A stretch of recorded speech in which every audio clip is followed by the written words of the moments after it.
always like to talk about the things we do, and we are passionate of doing research.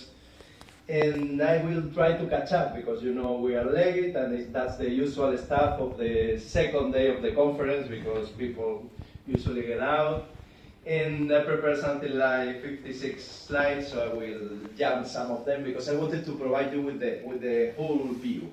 So I have something like 4 points. The first one is the technologies I'm using, and then I have 3 case studies.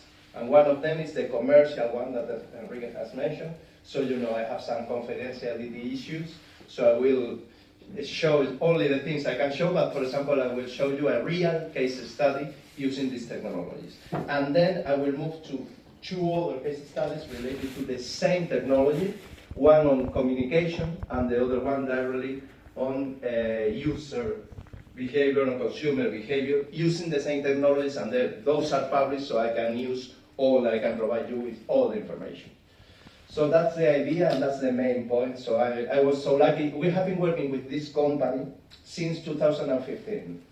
And at the beginning, it was so difficult to explain what we were doing, because we were saying we are modeling the consumer, and it was difficult, agent-based modeling, social network, and then the term digital twin arrives, and it's easier. And in 2022, the company Gartner made one of those reports and said that one of the 7 most important issues on artificial intelligence in business, in companies, in marketing, was to create a digital twin of the consumer. So that's what we are really doing a computational model of the consumers. Most of you are experts on consumer analysis, and that's the idea. How can we do that? So we use a science called complexity. And we know that we are surrounded by complex systems. So birds, so markets, so banks, and so many others, even brains and even genomes and so on.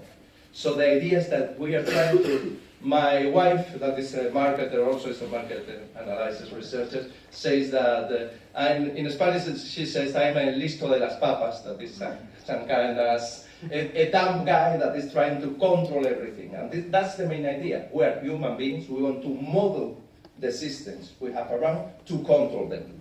And that's the real point, and that's the joke I always use. So we're trying to analyze and model those complex phenomena. So here we have one of those examples. This is a termite nest and represents all the properties of a complex system.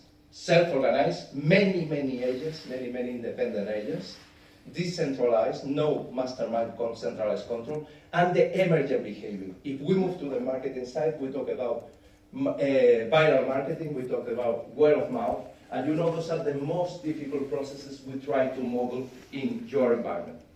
And finally, robustness. Even if part of the agents are not acting, if we kill some of these termites, the nest comes there. So we have this emergent behavior that is expected because of the interactions. So there you have so many complex systems from many different nature. This financial network, for example, is the network for the crisis in 2008.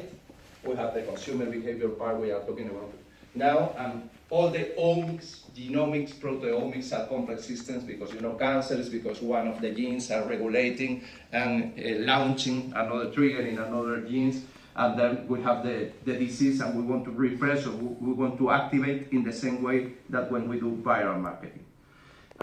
People that are definitely much more intelligent than me said that this century was supposed to be the complexity one because of what I told you. Because we want to model the systems in order to control them. Everybody wants to control the stock market and to become one of these American guys that are earning a lot of money. So we need to model this, and we cannot use the classical technologies. So we need to look for modeling artificial social networks that represent the interaction, and we need to look for different modeling techniques. And one of them is agent-based modeling. So the idea is to replicate the system in the same way that the real world are. So we are used to econometric modeling, and we have formulas, or we have a deep learning approach where we have a top-down approach.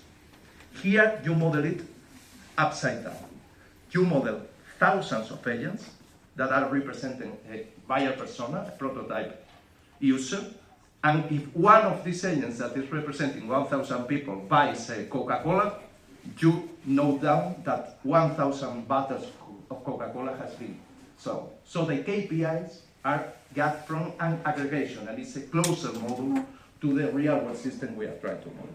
So this is represented in this slide. So we have a bottom-up approach, and it's supposed to be a more natural modeling of this complex system. And there you have some wrinkles that viral marketing is as emerging phenomena, and is easier to use and is closer than classical approaches like system models or differential equation models, and they are not a counterpart. They can be used together with classical econometric modeling. I will show you later that we use for the cinema application. We will use a previous logic model in order to feed the agent-based model.